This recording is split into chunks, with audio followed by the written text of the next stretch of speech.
হাদিসকে আমরা মানার ক্ষেত্রে তিন পর্যায়ে দেখি। একটা হচ্ছে সহিহ, একটা হচ্ছে হাসান, আর একটা হচ্ছে জাইফ। যদি কোনো ব্যক্তি দলিল চায় তাহলে সর্বাগ্যে তাকে হাদিসের রেফারেন্স দিলে সহিহ হাদিস দেখতে হবে। দলিলের ক্ষেত্রে যদি ওই মর্মে কোনো সহিহ হাদিস না পাওয়া যায়, ধরেন আপনার এই জমিটা আপনার, কেউ যদি বলে আপনার দাবি করলে আপনি বলছেন আমার, আর একজন বলছে আমার, ফায়সালাকারী কি বলবে? দলিল দাও, বলবে না? বলবে না? ফায়সালাকারী দলিল চাইবে। আচ্ছা, দলিল কাকে বলে আমরা বুঝি না? বুঝি না?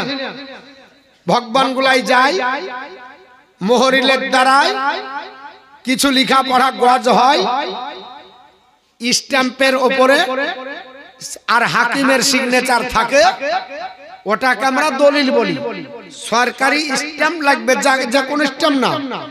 ওই স্ট্যাম্প আমার মতো মতিউর রহমান বানিয়ে দিলে চলবে? চলবে না। তাহলে সরকারি স্ট্যাম্প তার ভ্যালুয়েশন আছে যে এতটা ভ্যালু, ও 10 টাকার স্ট্যাম্পে হবে না। 10 টাকা তো স্ট্যাম্প পাওয়া যায়, কিন্তু ওটা ভ্যালু থাকবে না, ওর ভ্যালু নাই। তাই এমন একটা স্ট্যাম্প হবে যে স্ট্যাম্পটা সর্বজন গৃহীত হবে এবং হাকিমের সিগনেচার থাকবে, ওটা দলিল। এই দলিল অনুযায়ী আর একটা রেকর্ড হয়, হয় না? হয় না? যদি দলিল কেউ নকল বানিয়ে নেয় তো ওর রেকর্ড হবে? জেনে নেবেন, যদি রেকর্ড পাকা হয়ে যায়, আমার মতো মতিউর রহমান তো কি, যদি তাল গাছের সমান মৌলানা আলী আছেন তাও কাটতে পারবেন না। পারবেন?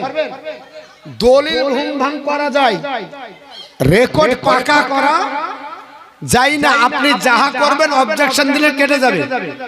তাহলে দলিল আর রেকর্ড দুটো লাগবে। এটা হলো জমি আমার, আমার দখল। আচ্ছা, এই রকম যদি না থাকে কিন্তু আপনার দখল পজিশন, তাহলে আপনি কি করবেন? তাহলে আপনি 60 সালের যে কোনো আপনার কিছু একটা পর্চা খুঁজবেন। আগে কি খুঁজতো? গোমস্তা বলে, গোমস্তা বলতো না? ওনার একটা স্লিপ কেটে দিত, পর্চা কেটে দিত, একটা রসিদ কেটে দিত। ওই রসিদটাই ছিল জমির দলিল। তাহলে ওটা দেখতে হবে, বলে এটা তো আমার 60 সালের জমি। ওই জামাতের দলিল ছিল না, তাহলে কি দেখাবে? পর্চা দেখাবে। দেখাবে কি দেখাবে না? তো এই রকম হয়, কোন ব্যক্তি যদি নবাব স্টেটের জমি নেয় তাহলে তাকে একটা সরকারি স্ট্যাম্পের উপরে ট্যাক্স কাটাতে হয়। তো সব জায়গায় একটা একটা পর্যায় আছে। তো কোন ব্যক্তি যদি বলে এটা আমি সঠিক জায়গা আছি, তাহলে তাকে সহিহ হাদিসের আলোকে দলিল দিতে হবে। বুঝাতে পারলাম? সহিহ হাদিস যদি ওই মর্মে না পাওয়া যায় তাহলে দেখতে হবে হাসান আছে কিনা। ওর চাইতে একটু আপনার বলা হচ্ছে নিচু মানের আপনার দরজা, ওই মর্মেও যদি হাসান না পাওয়া যায় তাহলে জয়ীফ হাদিস থাকলেও তার জন্য ওটাই দলিল। বোঝা গেল? বাপের 5টা বেটা, 3টাই ধরেন, একটা সবল আছে আর একটা ন্যাংরা আছে, আর একটা চলতে পারে না। তা আপনি কি করবেন? সবলকে কাজ দিবেন। সবল না থাকলে কি হবে? একটু ল্যাংড়াটা তো চলবে। যদি ওটাও না থাকে, দুটাই নাই, তো তার নাই, তার কি হবে? যেটুকু আছে ওটাই যথেষ্ট নাকি? এরকম হয় না? হয় না? যদিও হাদিসের ক্ষেত্রে এটা বলা উচিত না, বোঝানোর জন্য বলছি। আপনি চলবেন হাদিস নিয়ে, যদি জয়ীফ হাদিসের বিপক্ষে কোনো হাসান বা সহিহ হাদিস না থাকে, সমস্ত ইমামের একমত যে ওই হাদিসের উপর আমল করা চলবে। প্রত্যেকটা আপনার ইমামের এটা একটা মত। যত হাদিসের কিতাব আছে জয়ীফ হাদিস মানতে হবে যদি এর বিপক্ষে সহিহ হাদিস না থাকে। বোঝাতে পারলাম? সহিহ হাদিস দেখাতে হবে, তো সহিহ হাদিসও দেখাতে পারবেন না। আর আমরা যদি আপনার আমল করি তো আপনি বলবেন যে না এটা চলবে না, তো তাহলে তো চলবে না। তা সত্ত্বেও বলছে আলহামদুলিল্লাহ আমরা জাসনে ঈদে মিলাদুন নবী করি, এটা সহিহ হাদিসের আলোকে করি। জোরে বলুন আলহামদুলিল্লাহ। কিসের আলোকে করি? সহিহ জয়ীফ হাদিস মানা চলবে না, এটা কোন ইমাম বলেনি। বলেছে কে? নেট মৌলবি বলছে, যে কোনোদিনই হাদিস বুঝতে জানে না। ইমাম বুখারী তাহলে চ্যাপ্টার বানতেন না জয়ীফ হাদিসের, ইমাম মুসলিম চ্যাপ্টার বানতেন না, তাহলে এত বড় ইমামগণ তিনারা করেছে। তা সত্ত্বেও বলছি যে যারা সহিহ জয়ীফ আর হাসান শব্দটা ব্যবহার করেন বেশি বেশি, এ কথাটাও হচ্ছে বেদাতি কথা। এ কথাটা কি কথা? বেদাতি কথা। কেন? নবী বলেননি এটা আমার সহিহ হাদিস, নবী বলেননি এটা আমার হাসান হাদিস, নবী বলেননি এটা আমার জয়ীফ হাদিস। তাহলে এক কাউল বলো, এক মত, এ পথ, এ তাহকিক হচ্ছে ইমামদের। কাদের? ইমামদের। তাহলে ইমামগণ হাদিসকে ডিসাইড করে হাদিসের মান কোনটা সহিহ, কোনটা হাসান, কোনটা জয়ীফ, এ ডিসাইড করেছেন ইমামগণ। তো আমরা যখনই সহিহ জয়ীফ হাসান বলবো তো কথাটা বেদাত হলো না? হলো না? তাহলে বেদাতের সবাই ঢুকে আছে, কিন্তু আমাদেরকে শুধু বলে। বুঝতে পেরেছেন? আসলে আমাদের পড়াশোনা কম, পড়াশোনা করি না, এর জন্য বলে জানি জয়ীফ গো, এটা তো সহিহ হাদিস দেখাও, তোমরা বেদাত করো। যে বলবে ওকে বলেন তুমি এটাও বেদাত বলো, কারণ এটা রাসূলুল্লাহর ভাষা না, এটা সাহাবী একরামের। আপনার বলা হয়েছে নবীর জামানাতে সাহাবা একরাম বলেননি নবী গো এটা কি আপনার সহিহ, এটা আপনার হাসান, এটা কি আপনার জয়ীফ হাদিস, এটা বলেছে? বলেননি। হাদিসের মান জয়ীফ কি করে হয়? যদি সাহাবীদের মধ্যে যারা বর্ণনা করছেন রাবী, এদের ভিতরে কোনো একজন ব্যক্তি যদি জিন্দেগিতে এক ওয়াক্ত নামাজ কাজা করে, তাহলে ওই হাদিসের রাবীর একজনের কারণে হাদিসটাকে জয়ীফ বলা হয়। বুঝতে পারলেন? ওই হাদিসটাকে কি বলা হয়? জয়ীফ। যে আল্লাহকে ফাঁকি দিয়েছে, নামাজ পড়েনি, হতে পারে সে গুজামিল দিতে পারে, এর জন্য হাদিসটাকে জয়ীফ পর্যায়ে বলা হয়।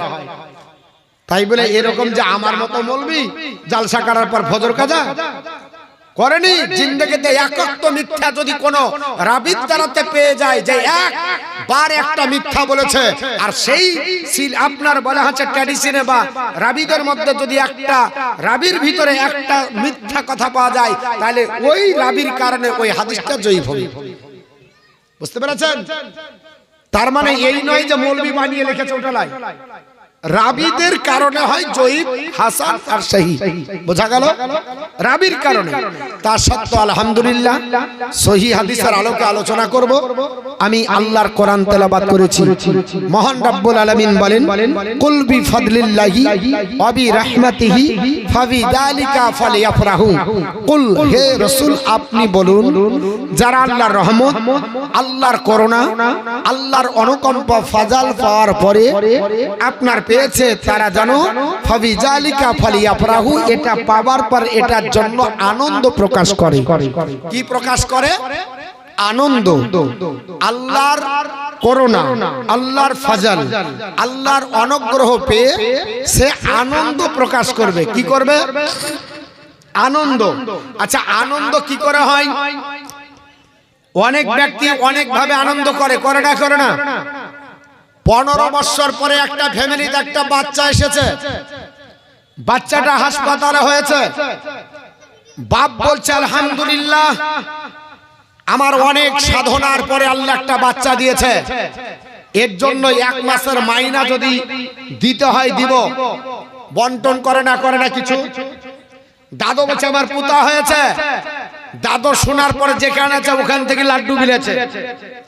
নানা বলছে আমার নাতি হয়েছে, সে আবার আপনার রসগোল্লা বেড়েছে। নানি বলছে আল্লাহ তোমার কাছে মান্নত করেছি, যদি আমার মেয়ের একটা বাচ্চা দাও তা আমার মুখে হাসি ফুটবে, আমি আল্লাহ তোমার রাস্তায় 2টো রোজা রাখবো। করে না? দাদিমা আমার আলাদা মান্নত করেছে। তাহলে আনন্দ প্রকাশের ধরন আলাদা। বাচ্চা একটা, নানা আনন্দ একভাবে করছে, বাপ আনন্দ একভাবে করছে, মা আপনার বলা হচ্ছে আনন্দ একভাবে, দাদিমা একভাবে, নানু একভাবে, নানি আরেক ভাবে। তাহলে সবাই আনন্দ করছে, করছে না করছে না? আনন্দ করছে। আল্লাহ বলেছে আনন্দ করো। এবার আপনার প্রশ্ন হবে, হুজুর আপনারা যেভাবে করছেন এভাবে কি আনন্দ করা যাবে? এটা কি করা যাবে? কেন করো? আল্লাহর রহমত আপনি পেয়েছেন, এর জন্য আপনি আনন্দ করলেন। কারণ বাচ্চা হলো আল্লাহর রহমত। বাচ্চাটা কি? আল্লাহর রহমত।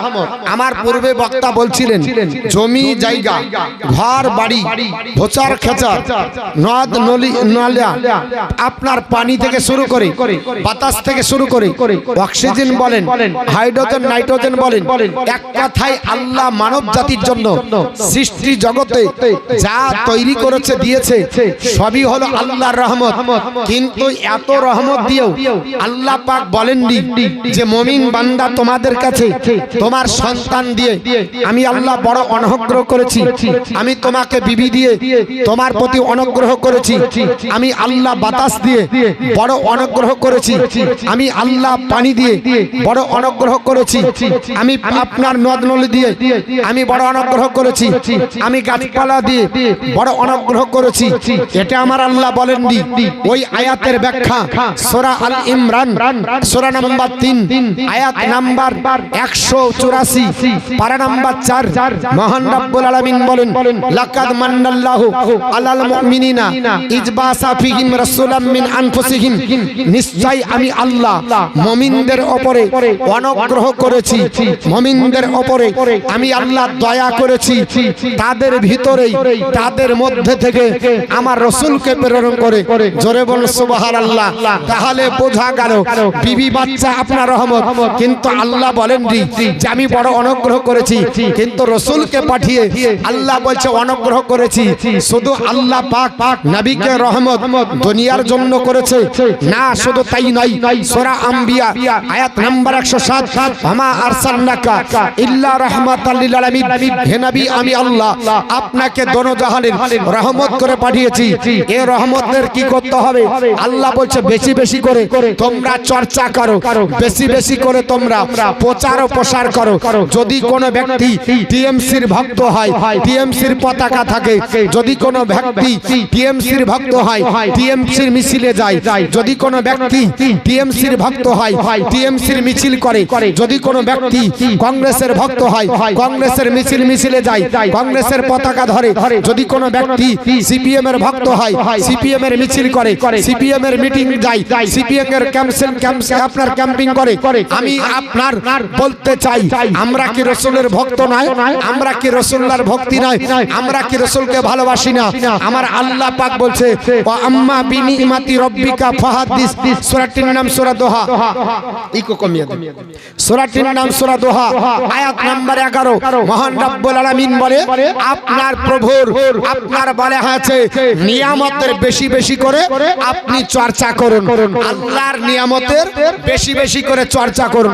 চর্চা ওই জিনিসের হয় যে জিনিস আপনার বলে আছে প্রচার প্রসারের জন্য মিটিং হয় ওটাকে চর্চা বলে, মিছিল হয় ওটাকে চর্চা বলে।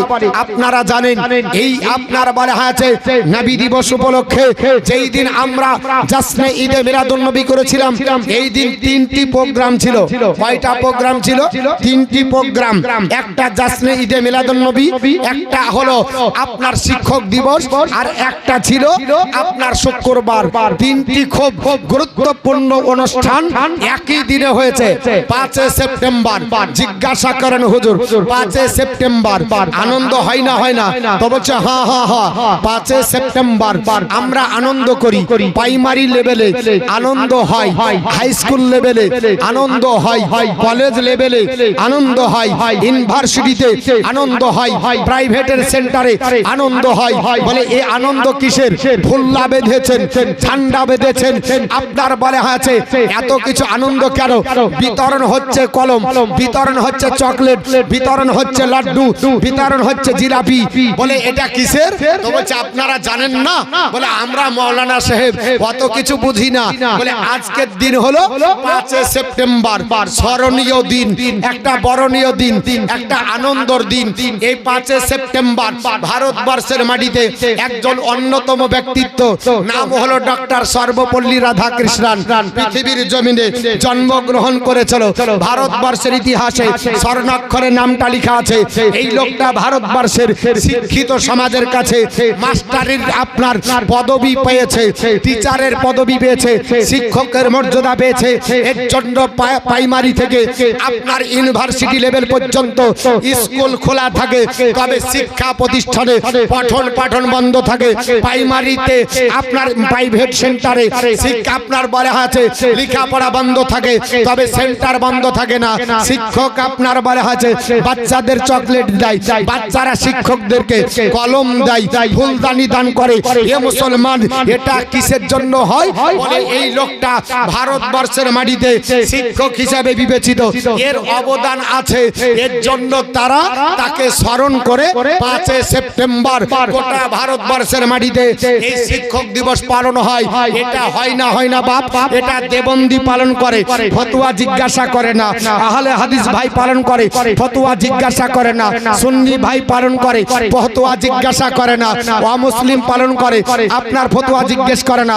খ্রিস্টান পালন করে, ফতোয়া জিজ্ঞাসা করে না। ইহুদি নাসারা পালন করে, আপনার জিজ্ঞাসা করে না। আদিবাসী পালন করে, আপনার ফতোয়া জিজ্ঞাসা করে না। সবাই তাকে শিক্ষক বলে মেনে নিয়েছে। আমার নবী কি আপনার ডক্টর সর্বপল্লী রাধাকৃষ্ণনের চাইতে ছোট শিক্ষক না বড় শিক্ষক? নবী আমার বলে, এ পৃথিবীর মানুষ, আল্লাহ পাক আমাকে আসমানের নিচে জমিনের উপরে শুধু তাই নয়, আল্লাহ সৃষ্টি জগতের শিক্ষক করে দুনিয়াতে পাঠিয়েছে। জোরে বলেন সুবহানাল্লাহ। ভারতের শিক্ষক, পাকিস্তানের শিক্ষক, আফগানিস্তানের শিক্ষক, ইরাক ইরানের শিক্ষক, আমেরিকার শিক্ষক, নিউজিল্যান্ডের শিক্ষক, অস্ট্রেলিয়ার শিক্ষক, হল্যান্ডের শিক্ষক, সৌদির শিক্ষক, মিশরের শিক্ষক, সারা বিশ্ব জগতের নবী হলো শিক্ষক। যদি তাই হয়, আপনার বলতে হবে, যদি শিক্ষক দিবসে ফতোয়া যদি না আসে, সারা জগতের শিক্ষক, এমনকি ডক্টর সর্বপল্লী রাধা কৃষ্ণন তারও শিক্ষক, আপনারও শিক্ষক, আমারও শিক্ষক, এমনকি পৃথিবীতে জিবরিলেরও শিক্ষক। জোরে বলেন সুবহানাল্লাহ। জিবরিল সহ পৃথিবীতে যত ফেরেশতা এসেছে সব নবীর কাছে আপনার খিদমতের, আপনার বলা আছে খিদমতের জন্য খাদিম হিসাবে বিবেচিত হয়েছে। সে নবীর আপনার বলা আছে জন্মদিবস পালন হয়। বলে নবীর অবদান নাই, নবী কি রহমত নাই? নবীর ব্যাপারে জিজ্ঞাসা করুন। বুখারী শরীফ, কত আপনার বুখারী শরীফের হাদিস নাম্বার 3977 নম্বর হাদিস। কত নম্বর হাদিস বললাম? 3977 নম্বর পৃষ্ঠাটা লিখে নেন। সকালবেলাতে জয়ীব জানে না বলে, জাল জানে না বলে, জানে উল্টা পাল্টা না বলে। হাদিসটি বুখারী শরীফ। আল্লাহর নবী রহমত কিনা, আল্লাহর নবী নিয়ামত কিনা, ডক্টর সর্বপল্লী রাধাকৃষ্ণনের অবদানের জন্য যদি ভারতবর্ষের মানুষ আনন্দের সঙ্গে উৎসব পালন করে, যদি ফতোয়া না আসে, নবী এত অবদান রেখেছে যে অন্ধকারে নিমজ্জিত মানুষ আলো পেত না, যে মানুষ শিক্ষা পেত না, বাপের মর্যাদা পেত না, স্বামীর মর্যাদা পেত না, আপনার স্ত্রীর মর্যাদা পেত না, স্ত্রী আপনার বলা আছে পিতামাতার মর্যাদা পেত না, গোটা বিশ্ব মানুষ আপনার অন্ধকারে থাকতো। এই নবীর অবদান আছে কিনা? আল্লাহর নবীর সাহাবী হযরত আব্দুল্লাহ বিন আব্বাস রাদিয়াল্লাহু তাআলা আনহু তিনি বর্ণনা করেন, যেমন তেমন সাহাবী না, এ সাহাবী জান্নাতি সাহাবী, নবীর চাচা হযরত আব্দুল্লাহ বিন আব্বাস তিনি আপনার বলছেন, হে জগৎবাসীরা শোনো, তোমাদেরকে জানিয়ে দিই, আপনার বলা আছে হযরত আব্বাস তিনি বর্ণনা করে, আল্লাহ জি বাদদিলুন ইমাতাল্লাহি কুফারা, যারা কুফরিয়াতের কারণে আল্লাহর নিয়ামতের আপনার বলা আছে পরিবর্তন করেছে, ফাকালা হুম আল্লাহি কুফারু কুরাইশ, আল্লাহর কসম করে বলি তারা হলো আপনার কুরাইশ গোত্রের কাফের। ফাকালা ওমর রাদিয়াল্লাহু তাআলা আপনার কওল নকল করে বলছেন, ওমর বলছেন হুম কুরাইশুন, তারা হলো কুরাইশ গোত্রের কাফের। ওয়া মুহাম্মাদুন সাল্লাল্লাহু আলাইহি ওয়াসাল্লাম নি'মাতুল্লাহ, মুহাম্মদ হচ্ছে তাদের ভিতরে আল্লাহর নিয়ামত। জোরে বলুন সুবহানাল্লাহ। একটু জোরে বলা যাবে না? সুবহানাল্লাহ। কুরাইশ গোত্রের কাফেররা পরিবর্তন করেছে, কিন্তু কুরাইশের ভিতরে আল্লাহ পাক যাকে নিয়ামত করে রহমত করে পাঠিয়েছে তিনি হলো রাসূলুল্লাহ। বুখারীর হাদিস। তাহলে যদি নবীর অবদান থাকে নবীর চর্চা করা হবে কি হবে না? এখন বলছে হুজুর আপনি তো উল্টা দিকে যাচ্ছেন, এই যে নবীর জন্মদিবস করছেন এটা কি নবী করেছে? বলছে না? বলছে হ্যাঁ নবী করেছে। আসুন, আগেই বলেছি একটা বাচ্চা আনন্দ প্রকাশের ধরন সবার আলাদা। নবী আমার কিভাবে নিজের জন্মের আনন্দ করেছে এটা হাদিসে আছে না নাই? দরুদ শরীফ পড়েন, আগের দিকে বেড়ে যায়। আল্লাহুম্মা সাল্লি আলা সাইয়্যিদিনা মাওলানা মুহাম্মদ ওয়ালা আলি সাইয়্যিদিনা মাওলানা মুহাম্মদ নূরিয়া গাহ আমিনা তোমার নূরের ঘরে